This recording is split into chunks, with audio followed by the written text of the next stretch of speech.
Alpha কণা বিচ্ছুরণ পরীক্ষা। তোমরা আমাকে একটু বলো তো, গতদিন আমরা পড়ছিলাম এর উপকরণ কি কি লাগে? আলফা কণা লাগে। আলফা কণা বিচ্ছুরণ পরীক্ষার উপকরণ কি লাগে বলো তো? আলফা কণা লাগে। এরপর কি লাগে? একটা সোনার পাত লাগে। সোনার পাতের পুরুত্ব কি খুব বেশি নাকি খুব কম? খুব কম, ঠিক আছে। 0.4 এরপরে 4 সেন্টিমিটার। 0.4 এরপরে কত বলো তো? 4 সেন্টিমিটার। জিঙ্ক সালফেট নামে একটা অনুপ্রভা সৃষ্টিকারী পদার্থ। এর মানে এই পদ্মা, এটা হচ্ছে একটা পদ্মা টাইপের, যেখানে হচ্ছে তোমার কি হবে, যখন আলফা কণা গিয়ে অ্যাটাক করবে, মানে আলফা কণা গিয়ে যদি ওইখানে পড়ে, তখন কি হবে, ও একটা কালার দেখাবে। এর মাধ্যমে কালার দেখানো ওই স্পটটাই আমরা বুঝতে পারবো যে না, আলফা কণা এখানে কি করছে, স্ট্রাইক করছে। তো এবার কি একটা বিষয় জানি বলতে গেলাম, হ্যাঁ, এই আলফা কণা পরীক্ষায় কি আবিষ্কার হয়? তোকে পরীক্ষায় দিয়ে দিবে এটা কি, আলফা কণা পরীক্ষার মাধ্যমে কি আবিষ্কার হয়। এই লাইনটা একটু লিখো তো, আলফা কণা পরীক্ষা, আলফা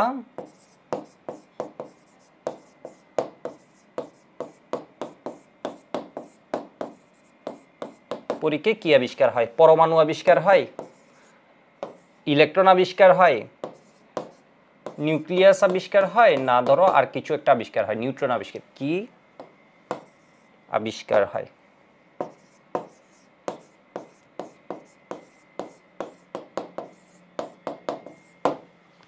এখানে ধরো দিয়ে দিবে হচ্ছে ইলেকট্রন,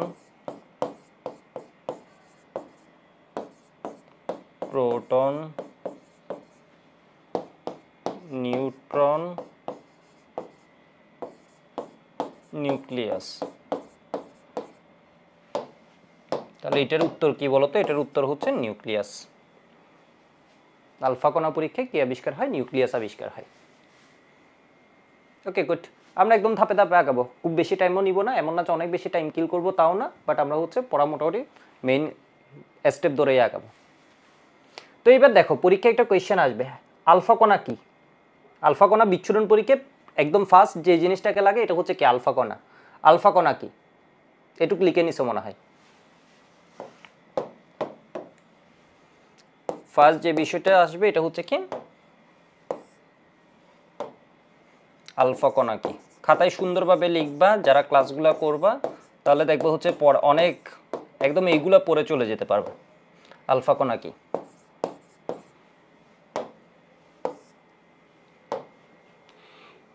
আলফা কণা হচ্ছে এই জিনিসটা, দেখো তোমরা হিলিয়ামের কথা শুনছো না? হাইড্রোজেন আছে, এরপরে হিলিয়াম।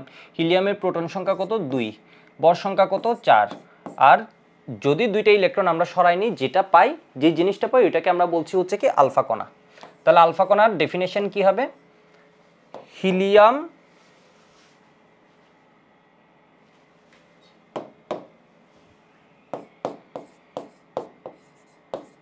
হিলিয়াম পরমাণু হতে, আমি মুখে বলে দিচ্ছি যাদের কখনো কখনো লেখা বুঝতে যদি ঝামেলা হয়, হিলিয়াম পরমাণু হতে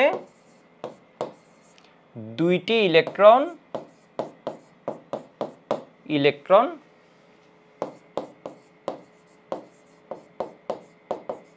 সরিয়ে নিলে,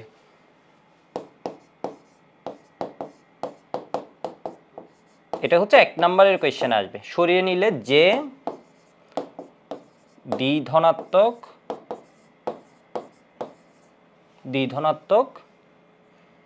হিলিয়াম নিউক্লিয়াস পাওয়া যায়,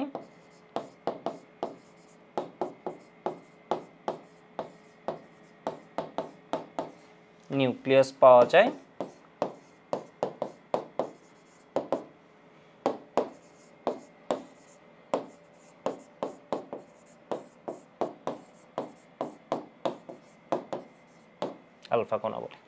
বিষয় বুঝতে পারছো? হিলিয়াম পরমাণু হতে দুটি ইলেকট্রন সরিয়ে নিলে যে দ্বিধনাত্মক, মানে হিলিয়াম পরমাণু আছে, ওর থেকে যদি দুইটা ইলেকট্রন সরিয়ে নাও, যে দ্বিধনাত্মক হিলিয়াম নিউক্লিয়াস পাওয়া যায়, যে নিউক্লিয়াসটা ওইটা কি, দুইটা পজিটিভলি চার্জ, ওইটাই বলছে, যে দ্বিধনাত্মক হিলিয়াম নিউক্লিয়াস পাওয়া যায়, আমি একদম হাজারি স্যারের ভাষায় লিখছি, তাকে আলফা কণা বলে। ঠিক আছে, তাকে আলফা কণা বলে।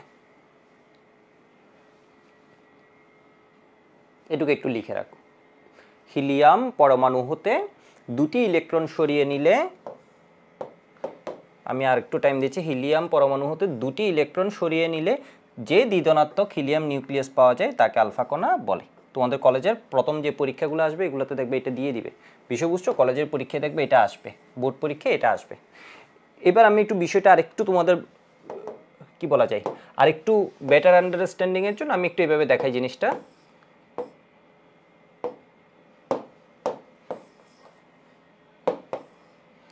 এটা হচ্ছে কি নিউক্লিয়াস, ঠিক আছে? Nucleus, হিলিয়ামের nucleus. নিউক্লিয়াসে কি আছে? দুইটা প্রোটন আছে। প্রোটনের কালার ধরো দিলাম হচ্ছে আমি সবুজ, ঠিক আছে? দুইটা কি আছে? নিউট্রন আছে। বাইরে কি আছে বলো তো? দুইটা ইলেকট্রন আছে, ইলেকট্রন আছে। এটা হচ্ছে হিলিয়াম, ঠিক আছে? এর ভর সংখ্যা হচ্ছে দুইটা প্রোটন দুইটা নিউট্রন, এর মানে হচ্ছে 4। বাইরে ইলেকট্রন আছে দুইটা। যদি এখান থেকে দুইটা ইলেকট্রন সরাই নিই, যেটা পাচ্ছি এটাকে আমরা কি বলছি? আলফা কণা। এটা হচ্ছে হিলিয়াম 2 4, আর এটা হচ্ছে হিলিয়াম 2 4 2+, যেটাকে আমরা বলছি কি? আলফা পার্টিকেল,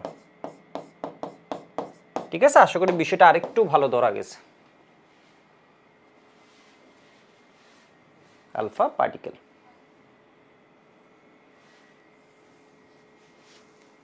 সামিন বলেছিল এক ধরনের হিলিয়াম নিউক্লিয়াস। এক ধরনের হিলিয়াম নিউক্লিয়াস না, দ্বিধনাত্মক হিলিয়াম নিউক্লিয়াস, ঠিক আছে? আমাদের অ্যান্সারটা একদম স্পেসিফিক হতে হবে।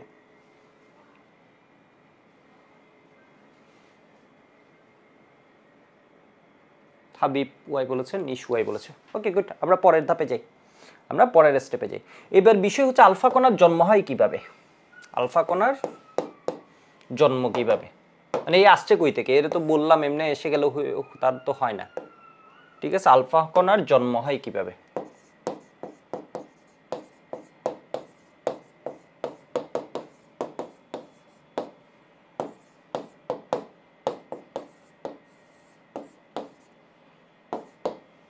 কিভাবে, ঠিক আছে? এটা হচ্ছে আমার কোয়েশ্চেন। উত্তর কি হবে বলো তো?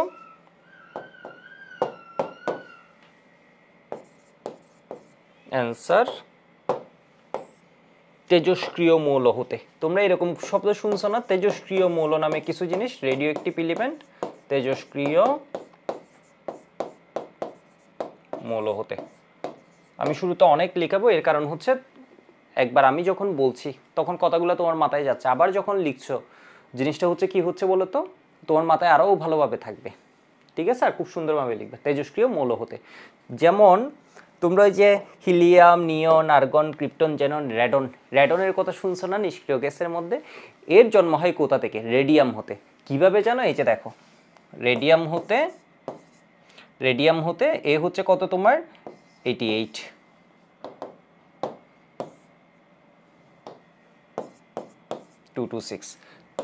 এখান থেকে যখন আলফা কণা নির্গত হয় তখন আমরা কি পাই বলো তো?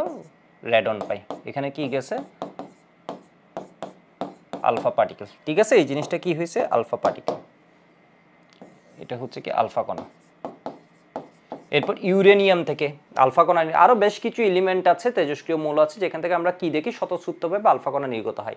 এটা নিয়ে আমরা বিশদ আলোচনা করব, এর মানে বেশ ভালোভাবে আলোচনা করব। আমার তেজস্ক্রিয়তা টপিকটা আছে, ওইখানে আমি এত কথা বলি, এই জিনিসগুলো নিয়ে এত কিছু বলি, দেখবে হচ্ছে এটা তোমার মাথায় কখন আলফা যাবে, কখন বিটা যাবে, কখন গামা যাবে, এই জিনিসটা এত মজার একটা বিষয়, মানে বিষয় বুঝছো? বা এবং এত কিছু জানার আছে। তাহলে এই জিনিসটার নাম কি? রেডিয়াম। এখানে কি পাচ্ছি? রেডন। তাহলে রেডিয়াম হতে যেমন, তাহলে এই জন্ম হয় কোথা থেকে? তোমাকে যদি কেউ জিজ্ঞেস করে, কোনো স্যার যদি ভাই ভাই জিজ্ঞেস করেন যে আলফা কণার জন্ম হয় কিভাবে? আলফা কণার জন্ম হয় তেজস্ক্রিয় মৌল থেকে, তেজস্ক্রিয় মৌল থেকে। এই জিনিসটা পড়ার আগে আমি একটা ছোট জিনিস একটু বলে আসি, ঠিক আছে? আশা করি লিখছো এইটুক। আচ্ছা লিখো, আগে আগে লিখো, এরপর আমি জিনিসটা আরেকটু বলি এটা নিয়ে, তাহলে তোমাদের মাথায় আরও স্থায়ী হবে পড়াটা।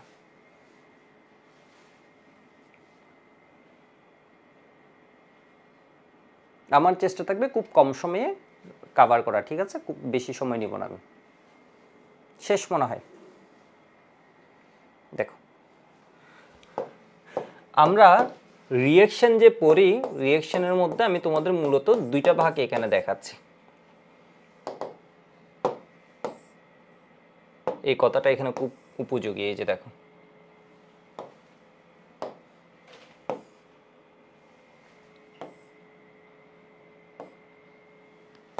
একটা হচ্ছে কেমিক্যাল রিঅ্যাকশন,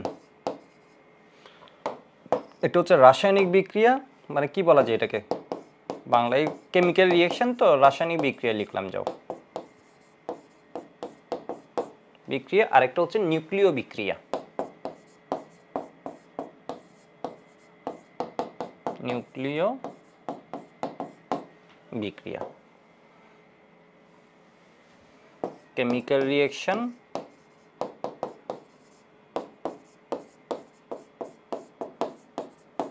আর একটা হচ্ছে নিউক্লিয়ার রিঅ্যাকশন।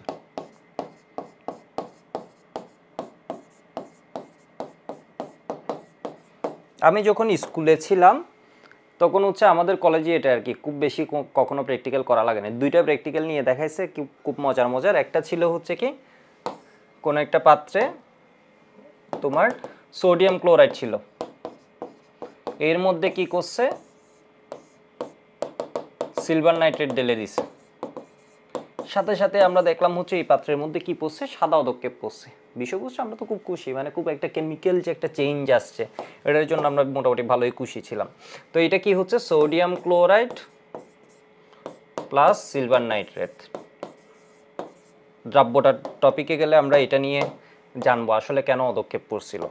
তো এখানে কি হচ্ছে বলতো silver chloride plus sodium nitrate, এটা এক রকমের বিক্রিয়া। আবার আমি একটু আগে যেটা লিখলাম যেমন ধরো M88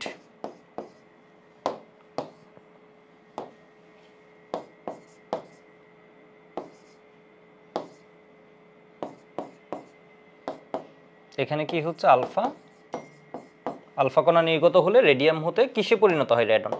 দেখো এইখানে সোডিয়াম বিক্রিয়ার আগেও সোডিয়াম, বিক্রিয়ার পরেও সোডিয়াম, ক্লোরিন বিক্রিয়ার আগেও ক্লোরিন পরেও chlorine, silver silver, nitrate nitrate. বিষয় বুঝতে পারছো? এর মানে ওদের পরিচয়ের কোনো পরিবর্তন হয়নি। রাসায়নিক বিক্রিয়ার ক্ষেত্রে তোমার কি করছে দেখো তো, ওর পরিচয় কোনো পরিচয় মানে কি একটা মৌলের পরিচয় হচ্ছে ওর পারমাণবিক সংখ্যা। বিষয় বুঝছো? কোনো একটা মৌল হাইড্রোজেন এটা বুঝবো কিসে, ওর পারমাণবিক সংখ্যা দিয়ে, ওর নিউক্লিয়াসের অবস্থা। দেখো ওর পরিচয় এখানেও যা এখানেও কি আছে, ওর পরিচয়ের কোনো পরিবর্তন, ওর নিউক্লিয়াস কি আছে অপরিবর্তিত আছে। রাসায়নিক বিক্রিয়ায় নিউক্লিয়াস অপরিবর্তিত থাকে, কিন্তু এইখানে নিউক্লিয়াস এর মানে ওর যে কোর আছে ওর কোরে হাত দেয়া হয়েছে। বিষয় বুঝছো? এখানে ওর কি হয়েছে বলতো, ওর পরিচয় চেঞ্জ হয়ে গেছে। এখানে ওর নাম হচ্ছে কি রেডিয়াম, এখানে কি হয়ে গেছে বলতো রেডন। তাহলে কি সমস্যা হয়েছে বলতো, ওর পরিচয় হচ্ছে কি পারমাণবিক সংখ্যা। এখানে কি পারমাণবিক সংখ্যা চেঞ্জ হয়েছে নাকি হয়নি? হয়েছে। তাহলে প্রথম বিক্রিয়াটাকে আমরা কি বলবো, প্রথম বিক্রিয়াটা হচ্ছে রাসায়নিক বিক্রিয়া। দ্বিতীয় বিক্রিয়াটাকে আমরা কি বলবো বলতো, দ্বিতীয় বিক্রিয়াটাকে আমরা বলবো নিউক্লিয়ার রিঅ্যাকশন বা নিউক্লিয় বিক্রিয়া।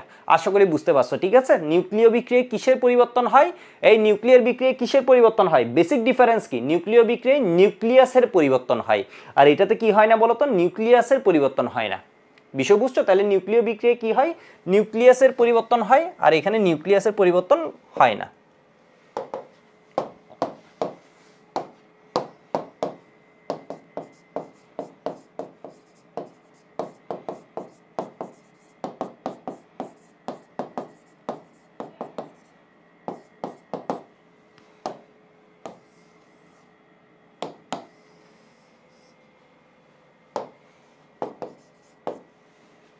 ঠিক আছে, এইটুকু একটু লিখে রাখো, মানে আমি বোঝানোর জন্য। তাহলে আলফা কণার যে জন্ম হয়েছে ও কি নর্মাল রাসায়নিক বিক্রিয়ার মাধ্যমে হয়েছে? এই বিক্রিয়াটার একটা আলাদা ক্লাস আছে, ওইটাকে বলা হয় নিউক্লিয়ার রিঅ্যাকশন। হয়েছে? দেখো তাহলে এখানে কি হয়, এখানে মূলত সিলভার ক্লোরাইডের সাদা পদক্ষেপ পড়ে, সাদা পদক্ষেপ পড়ে। ইংলিশ ভার্সন যারা আছে হোয়াইট প্রেসিপিটেট, সাদা পদক্ষেপ। বা তোমরা অনলাইনে কিছু একটা বাইরের পড়তে গেলে এই পদক্ষেপ শব্দটা তোমরা ইংলিশটা একটু জানবা, ঠিক আছে? তাহলে দেখবে তোমাদের বেশ কাজ দিবে। হোয়াইট এর মানে সাদা কালারের, পদক্ষেপ মানে কি একটু মুখে বলো তো, প্রেসিপিটেট। ঠিক আছে, প্রেসিপিটেট। এটা আমাদের পরীক্ষায় লাগবে না, কিন্তু ধরো তুমি অনলাইনে কোনো একটা কিছু পড়তে গেলা, পদক্ষেপ যদি ইংলিশ না জানো তুমি তো এটা দিয়ে মানে খুঁজতেই পারবে না, চাপতেই পারবে না আসলে জিনিসটা কি। তাহলে সাদা পদক্ষেপ মানে কি হোয়াইট প্রেসিপিটেট, প্রেসিপিটেট পদক্ষেপ, প্রেসিপিটেট পদক্ষেপ, প্রেসিপিটেট পদক্ষেপ। বাসায় এরকম করে বলবা, প্রেসিপিটেট পদক্ষেপ, প্রেসিপিটেট পদক্ষেপ। ঠিক আছে, বুঝতে পারছো মনে হয়? তাহলে আমরা জানলাম হচ্ছে আলফা কণা কি, হিলিয়াম পরমাণু হতে দুইটি নিউক্লিয়াস সরিয়ে নিলে দুটি নিউক্লিয়াস, দুটি ইলেকট্রন, কিসের নিউক্লিয়াস, দুটি ইলেকট্রন সরিয়ে নিলে যে দ্বিধনাত্মক নিউক্লিয়াস পাওয়া যায় তাকে আলফা কণা বলে। ঠিক আছে, তাকে আলফা কণা বলে। এরপরে আমরা জানলাম হচ্ছে আলফা কণার জন্ম হয় কিভাবে। আলফা কণার জন্ম হয় তেজস্ক্রিয় মৌল থেকে, তেজস্ক্রিয় মৌল থেকে, যেমন উদাহরণ কি রেডিয়াম, রেডন, এগুলা। এবার আমরা আসি যেটা আমাদের মেডিকেল অ্যাডমিশন টেস্টে লাগবে, যেটা আমাদের বোর্ড পরীক্ষার এমসিকিউতে লাগবে এবং বুয়েট প্রিলিতেও আমাদের লাগবে। এটা হচ্ছে আলফা কণার বৈশিষ্ট্য।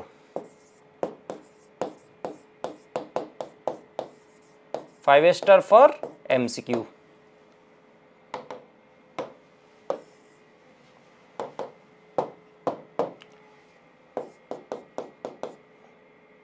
For MCQ. তোমরা আমাকে বলো আলফা কণার ভর আছে নাকি ভর নাই?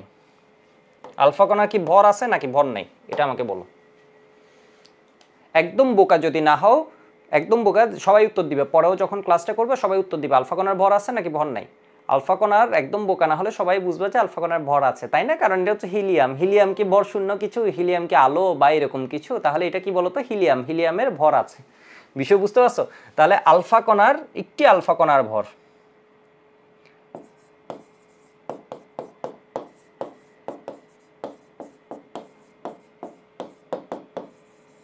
কণার ভর, ঠিক আছে, 4। আমি কি ঠিক লিখছি না ভুল? ঠিক আছে, আমি কি ঠিক লিখছি না ভুল? ওর ভর সংখ্যা হচ্ছে 4। একটি আলফা কণার ভর বললে এটা সমান কি 4 এমইউ। ঠিক আছে, আমি একটু ডিটেল লিখছি, বইয়ের চেয়ে আমি একটু বুড়াই পেঁচায় লিখছি যাতে আমরা আরও জানতে পারি। একটি আলফা কণার ভর কি বলতো? 4 এমইউ। একটা আলফা কণার ভর হচ্ছে 4 এমইউ। 4 এমইউ মানে আমরা কি লিখতে পারি বলতো? এটার পাশে আমি ব্র্যাকেটে লিখে দিই 4 এমইউ মানে কত? 4 ইন্টু 1.66। এটা আমাদের একটা ম্যাথে লাগবে, আমরা যখন রিব্রগলি নিয়ে একটা ম্যাথ করবো এখানে গিয়ে লাগবে, দেখবা 4 ইন্টু 1.66 ইন্টু 10⁻24 গ্রাম। ভর সংখ্যা হচ্ছে কত? 4। একটা আলফা কণার ভর কতটুকু? যদি আমি একটা 4 এমইউ, তাহলে 4 ইন্টু 1.66 ইন্টু 10⁻24 গ্রাম। এইবার ওর কি গতি আছে? তোমরা আমাকে বলো আলফা কণা কীরকম যায়? আলফা ধরো এটা একটা আলফা কণা, এটা কি এমনি এখানে বসে থাকবে? আমার এই কলমটা ধরে নাও হচ্ছে এইরকম একটা আলফা কণা, এ কি এমনি বসে থাকবে নাকি এমন এমন এমন করে যাবে, নাকি হচ্ছে এমন করে যাবে, নাকি হচ্ছে এমন করে যাবে? কোনভাবে যাবে বলো তো? মানে এটা কি এমনি বসে থাকবে? আলফা কণার গতিশক্তি কি আছে, মানে ভর ব্যাগ কি আছে, ওর গতি কেমন, এমন নাকি হচ্ছে কি এমন এমন করে যাবে, নাকি হচ্ছে এমন করে যাবে, নাকি হচ্ছে অনেক অনেক দ্রুত যাবে? এই কি হবে বলো তো আলফা কণা? পবিত্র বলেছে হাই ভেলোসিটি। দেখছো, খুব ভালো, খুব ভালো, বিষয় বুঝতে পারছো? এর মানে কি বলতো? উচ্চ গতি সম্পন্ন, উচ্চ গতি সম্পন্ন আলফা কণা, উচ্চ গতি সম্পন্ন। গতি কত? এটা আমাদের মেডিকেল অ্যাডমিশন টেস্টের জন্য লাগবে। ঠিক আছে, উচ্চ গতি সম্পন্ন গতি কত? 1 ইন্টু 10⁻7 থেকে 2.5 ইন্টু 10⁻7 মিটার পার সেকেন্ড। ঠিক আছে, 1 ইন্টু 10⁻7 থেকে 2.5 ইন্টু 10⁻7 মিটার পার সেকেন্ড। অনেক উচ্চ গতি সম্পন্ন, মানে কাইন্ড অফ কি বোমের মতো করে হয়ে যাবে। বিষয়বস্তু মানে বোঝানোর জন্য আমি বলতেছি আর কি। অনেক হাই ভেলোসিটি, ঠিক আছে, অনেক হাই ভেলোসিটি, বিষয়বস্তু অনেক হাই ভেলোসিটিতেও কিন্তু নির্গত হবে। তাহলে এবার আমাকে বলো, একদম যদি বোকা না হও, এর কি গতিশক্তি আছে নাকি নাই? একদম বোকা না হলে আমাকে এটা বলো তো, ওর কি গতিশক্তি আছে নাকি নাই? আলফা কণার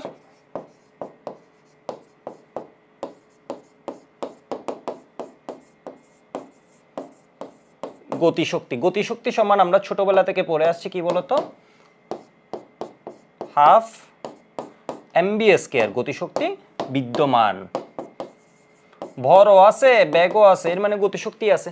এর মানে ও যখন যাচ্ছে ওর একটা শক্তি আছে, ওর একটা শক্তি আছে, শক্তি আছে। শক্তি তো পরমাণুকে ধরো কি করে ব্যাত করে চলে যাচ্ছে বা বিভিন্ন কাজ করতেছে, এর মানে ওর থেকে আমরা একটা কি পাবো বলো তো? কাজ পাবো, ওর গতিশক্তি আছে। এরপর আলফা কণা কি মৌলিক কণা না যৌগিক কণা? মানে এই কোন ধরনের কণা? মৌলিক কণা। তোমরা এসএসসিতে হচ্ছে ইলেকট্রন, প্রোটন, নিউট্রন এরকম বিষয় পড়ছো, যদিও হচ্ছে আরও কিছু বিষয় আছে, মানে কোয়ার্ক লেভেলে যদি চলে যাও, আপ কোয়ার্ক, ডাউন কোয়ার্ক, এরকম কিছু বিষয় আছে, এগুলো নিয়ে হচ্ছে এখন মাথা নষ্ট করার দরকার নাই। আর যাই হোক, এটুক বুঝছো হচ্ছে ওর ভিতরে কি আছে? 2টা প্রোটন 2টা নিউট্রন আছে। এর মানে ও আর যাই হোক মৌলিক কণা না, একে বলা হয় কম্পোজিট কণিকা। ঠিক আছে, কম্পোজিট আলফা কণা কম্পোজিট কণা, ঠিক আছে, কম্পোজিট কণা। ইংলিশ ভার্সন যারা আছো আমি একটু লিখে দিই, এটা হচ্ছে কি কম্পোজিট পার্টিকেল।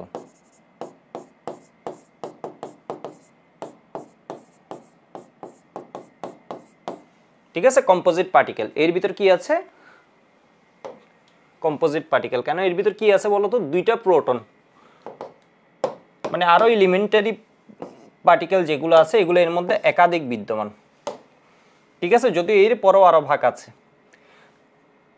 আলফা কণায় কি থাকে? দুইটি প্রোটন। এটা আসে আলফা কণায় প্রোটন কয়টি?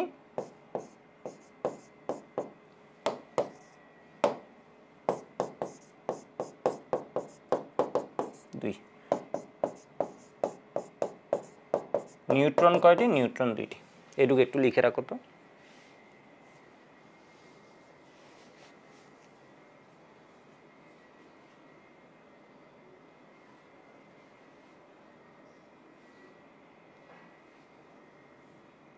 লিখা হয়ে গেছে মনে হয়।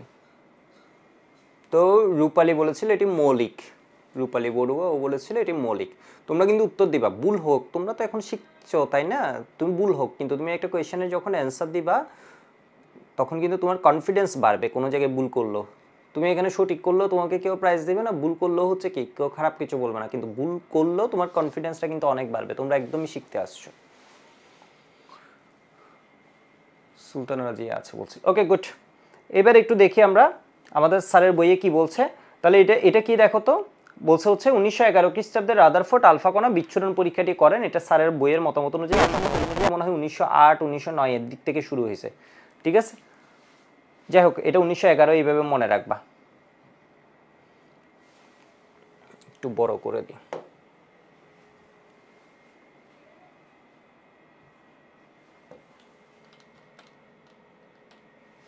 তাহলে এটা কি বলতো? আলফা কণা হিলিয়াম পরমাণু হতে দুটি ইলেকট্রন বের করে নিলে যে দ্বিধনাত্মক হিলিয়াম নিউক্লিয়াস অবশিষ্ট থাকে তাকে আলফা কণা বলে। আলফা কণার জন্ম হয় কি বলতো? আলফা কণার জন্ম হয় রাদারফোর্ড আলফা কণা স্ক্যাটারিং পরীক্ষা যে করছে এরও কিছুদিন আগে রেডিয়াম, ইউরেনিয়াম ইত্যাদি তেজস্ক্রিয় মৌল থেকে স্বতঃস্ফূর্তভাবে কি হয়? আলফা কণার জন্ম হয় বা আলফা কণা বিকিরিত হয়। আলফা কণার বৈশিষ্ট্য কি? এটা একটা যৌগিক কণা বা কম্পোজিট কণিকার শ্রেণীভুক্ত। আলফা কণার গতি কি? 1 × 10⁷ থেকে 2.5 × 10⁷ মিটার পার সেকেন্ড। আলফা কণাতে কি থাকে বলতো? দুইটা প্রোটন দুইটা নিউট্রন থাকে। আলফা কণার তাহলে ভর সংখ্যা কত হয়? 4। আর একটা আলফা কণার ভর সংখ্যা হচ্ছে কত? 4। একটা আলফা কণার ভর কত? 4 AMU। সবাই একটু মুখে বলো তো, 1 AMU সমান কত? 1.66 × 10⁻24 গ্রাম সমান কি হবে বলো তো? 4 × 1.66 × 10⁻27 কেজি। ওকে, আমরা পরের পেজে চলে যাই। আলফা কণা বিচ্ছুরণ পরীক্ষা। উপকরণ 3টা তো মনে আছে সবার। উপকরণ তেজস্ক্রিয় মৌল হতে নির্গত আলফা কণা, পাতলা সোনার পাত, জিঙ্ক সালফাইড, আবরণযুক্ত পর্দা। তো এবার একটু দেখো, এখানে একটা অ্যাটম দেখানো হয়েছে। তোমরা যদি এই চিত্রের মধ্যে বইয়ে দেখো তাহলে এটা একটু দেখো তো, এগুলা কি? দুইটা করে প্লাস আছে, দুইটা করে প্লাস আছে, দুইটা করে প্লাস আছে, এর মানে এগুলো কি? Alpha particle. ঠিক আছে, এই আলফা পার্টিকেল। আলফা পার্টিকেলগুলো কই থেকে আসতেছে? ধরো আমি কোনো একটা তেজস্ক্রিয় মৌল এখানের মধ্যে বাক্সে রেখে দিলাম। ঠিক আছে, তেজস্ক্রিয় মৌল ধরো আমি কি রাখলাম? রেডিয়ামকে রাখলাম। তাহলে এর থেকে আমরা জানি আলফা কণা নির্গত হয়। এই যে আলফা কণাগুলা, ঠিক আছে, আলফা কণাগুলো এমনি করে আসতেছে। বিষয় বুঝতে পারছো?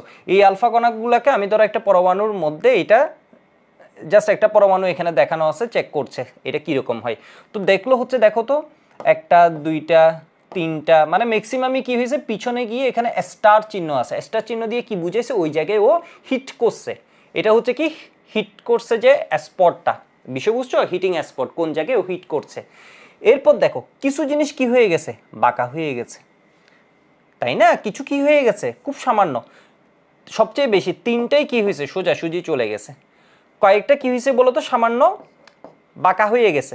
আবার কিছু হয় কি? একদম বিপরীত দিকে ফিরে আসে, একদম বিপরীত দিকে। যেগুলো সোজা যায় এগুলো কি হয়? একদম বিপরীত দিকে ফিরে আসে। এরকম 20,000-এর মধ্যে একটা হচ্ছে সোজা এসে যায়, 99%ই হচ্ছে বিপরীত দিকে চলে যায়। সামান্য কিছু হচ্ছে কি হয় বলো তো? দুই সাইডে একটু সরে যায়। কেন দুই সাইডে সরে যায়?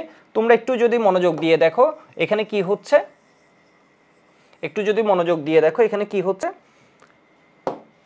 দেখো এটা হচ্ছে প্লাস, তাহলে এটা যখন কাছাকাছি আসতেছে এটা নিজে কি পজিটিভলি চার্জড পার্টিকেল, তাই না? ধনাত্মক চার্জে চার্জিত একটা পার্টিকেল, তাহলে এটা কি হয়ে যাবে বলতো? সরে যাবে। এটা কি হবে? সরে যাবে। আর কিছু হচ্ছে কি হচ্ছে বলতো? বিপরীত দিকে ফিরে আসবে। কেন? কারণ এটা প্লাস প্লাস প্লাস পরস্পরকে কি করবে? বিকর্ষণ করবে। তো এখান থেকে আমরা কি সিদ্ধান্ত আসতে পারি? যেহেতু ম্যাক্সিমামই সোজাসুজি চলে যাচ্ছে, অধিকাংশ স্থানই হচ্ছে কি ফাঁকা, আবার কিছু একদম ডিরেক্টলি বিপরীত দিকে আসছে অথবা হচ্ছে কি এদিকে যাচ্ছে। এখান থেকে আমরা বুঝতেছি হচ্ছে কি বলতো? এখানে কেন্দ্র যে আছে এটা ধনাত্মক চার্জে চার্জিত, যেহেতু আমরা অলরেডি জানি এ হচ্ছে পজিটিভলি চার্জ, যেহেতু একে নিজের দিকে না টেনে এটা বিপরীত দিকে সরে যাচ্ছে, মানে বিক্ষিপ্ত হচ্ছে, ডিফ্লেক্ট হচ্ছে, এর মানে আমরা বুঝতে পারছি এটাও কি প্লাস। তো এবার হচ্ছে আমরা একটু আগে আমাদের পর্যবেক্ষণটা একটু লিখি। পর্যবেক্ষণের মধ্যে আমাদের 3টা পর্যবেক্ষণ আছে। আলফা কণা বিচ্ছুরণ পরীক্ষার মধ্যে ফার্স্টে আমরা আলফা কণা নিয়ে জানলাম, এবার আমরা জানবো হচ্ছে কি আলফা কণার বিচ্ছুরণ পরীক্ষার পর্যবেক্ষণ।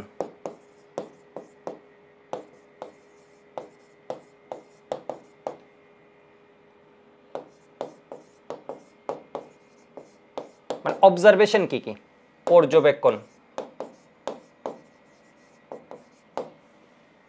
কি লেখা দেখো, পর্যবেক্ষণ।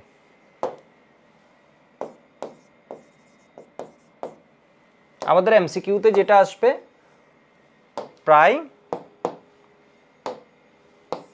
99%, এটা মনে রাখতে হবে। কত পার্সেন্ট আলফা কণা সরাসরি চলে যায়? প্রায় 99% আলফা কণা সরাসরি চলে যায়, মানে এগুলোর কোনো পরিবর্তন নেই, মানে বিষয়বস্তু ওর হচ্ছে চলার পথের কোনো পরিবর্তন হয়নি, এগুলো একদম যা সোজা যাবার সোজাই গেছে, ঠিক আছে? চলার পথের কোনো পরিবর্তন হয়নি। প্রায় 99%। কত পার্সেন্ট? এটা মেডিকেলে দিয়ে দিবেন 99%, 99.97%, 99.3%, 99.99%। তাহলে এটা কত পার্সেন্ট বলো তো? 99%। 99% হচ্ছে সরাসরি সোজা চলে যায়, সোনার পাত ভেদ করে।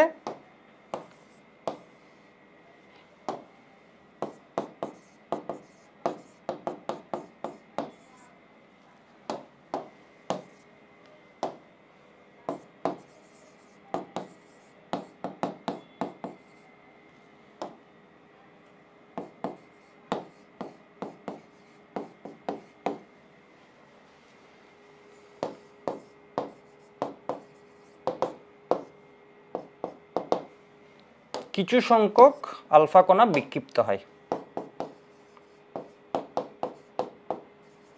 পরীক্ষা আসবে না, এগুলো এমসিকিউতে আসবে, বিষয়বস্তু এগুলো রিটেন আসবে না, আমি আমরা লিখাচ্ছি জাস্ট। আলফা কণা এগুলো রিটেনে আসবে না, বিক্ষিপ্ত হয়। 3-এ আসবে হচ্ছে কি প্রায় 20,000-এর মধ্যে একটি। এটা এমসিকিউতে ইতিপূর্বে বেশ কয়েক জায়গায় আসছে। প্রায় 20,000-এর মধ্যে একটি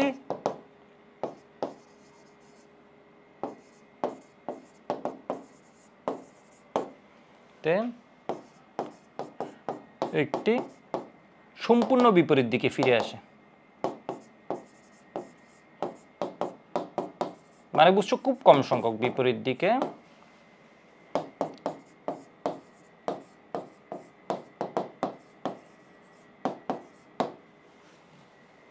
প্রায় 20,000-এর মধ্যে একটি সম্পূর্ণ বিপরীত দিকে ফিরে আসে।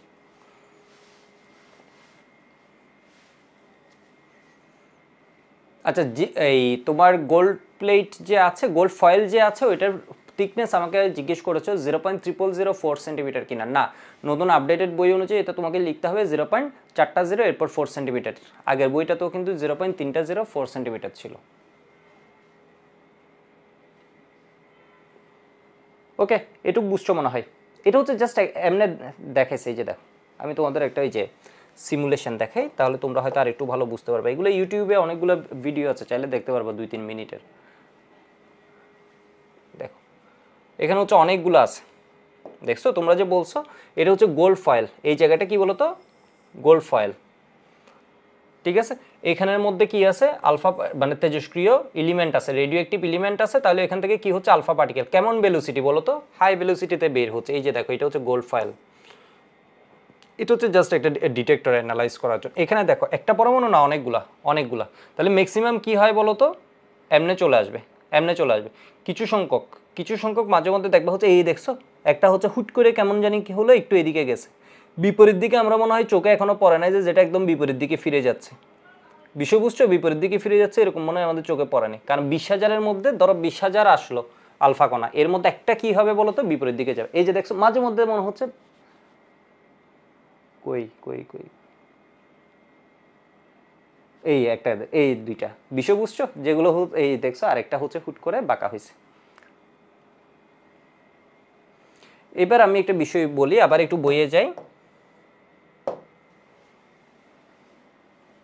তো এখান থেকে সিদ্ধান্ত কি কি এগুলো আমাদের একটু রিডিং পড়তে হবে। এখানের মধ্যে কয়েকটা পয়েন্ট ইম্পর্টেন্ট। এটা হচ্ছে পরমাণুর অধিকাংশ স্থানই ফাঁকা, এটা আমাদের জানতে হবে। যেহেতু ও কোথাও বাধা পাচ্ছে না, এর মানে অধিকাংশ স্থানই কি ফাঁকা। যেহেতু খুব কম সংখ্যক আলফা কণা বিপরীত দিকে ফিরে আসে, কতটা, 20,000-এর মধ্যে একটি, প্রমাণিত হয় যে ওই আলফা কণা এর অপেক্ষা বহু ভারী কোনো কিছুর সাথে সংঘর্ষে পতিত হয় বা তা দ্বারা বিকর্ষিত হয়। একদম ডিরেক্টলি যে 20,000 একটা, এটা কেন ফিরে আসে? নিঃসন্দেহে এখানে ভারী কিছু ছিল, ঠিক আছে, ভারী কিছু ছিল। আবার পুরো চার্জটাও নিঃসন্দেহে এখানে কি ছিল, সেন্টার ছিল। প্রায় সমগ্র ভর এবং অতি ক্ষুদ্র স্থান দখল করে আছে। পরমাণুর প্রায় সমগ্র ভরের কত পার্সেন্ট, 99.97% হচ্ছে নিউক্লিয়াসে থাকে। এরপর দেখো তো আলফা কণা সমূহ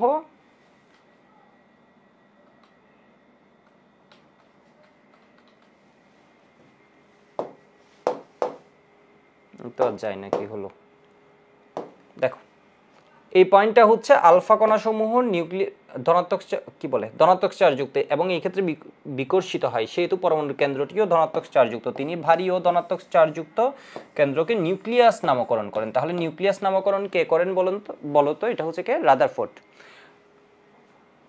এরপর দেখো আলফা কণার গতিপথের পরিবর্তন হিসেব করে দেখান যে পরমাণুর নিউক্লিয়াসের ধনাত্মক চার্জের পরিমাণ মোলের পারমাণবিক সংখ্যা। রাদারফোর্ড জানতেন আলফা কণার ভর ইলেকট্রনের ভরের চেয়ে প্রায় 7,000 গুণ। এখানে একটা শব্দ স্যারের বইয়ে মিস হয়েছে, এটা হচ্ছে কি, প্রায় 7,000 গুণ বেশি। ঠিক আছে, এই পয়েন্টটা নিয়ে আমি একটু বলি। এরপর আরেকটা পয়েন্ট বলছে 4-5 নিয়ে আমি একটু বলি। এই দেখো, এই পয়েন্টটা থেকে মেডিকেলের কোয়েশ্চেন আছে। হাইড্রোজেন পরমাণুর ব্যাস হচ্ছে 10⁻⁸ সেন্টিমিটার বা 0.1 ন্যানোমিটার।